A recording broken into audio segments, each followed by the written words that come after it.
شروع اللہ کے نام سے جو بڑا مہربان نہایت رحم والا ہے۔ مومنو، اگر تم میری راہ میں لڑنے اور میری خوشنودی طلب کرنے کے لیے مکے سے نکلے ہو تو میرے اور اپنے دشمنوں کو دوست نہ بناؤ۔ تم تو ان کی دوستی کے پیغام بھیجتے ہو اور وہ دین حق سے جو تمہارے پاس آیا ہے منکر ہیں، اور اس باعث سے کہ تم اپنے پروردگار خدا تعالی پر ایمان لائے ہو، پیغمبر کو اور تم کو جلا وطن کرتے ہیں۔ تم ان کی طرف پوشیدہ دوستی کے پیغام بھیجتے ہو، اور جو کچھ تم مخفی طور پر اور جو علل اعلان کرتے ہو وہ مجھے معلوم ہے، اور جو کوئی تم میں سے ایسا کرے گا وہ سیدھے رستے سے بھٹک گیا۔ اگر یہ کافر تم پر قدرت پالیں تو تمہارے دشمن ہو جائیں، اور ایذا کے لیے تم پر ہاتھ بھی چلائیں اور زبانیں بھی، اور چاہتے ہیں کہ تم کسی طرح کافر ہو جاؤ۔ قیامت کے دن نہ تمہارے رشتے ناتے کام آئیں گے اور نہ اولاد۔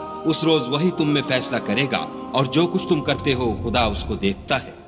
تمہیں ابراہیم اور ان کے رفقا کی نیک چال چلنی ضرور ہے۔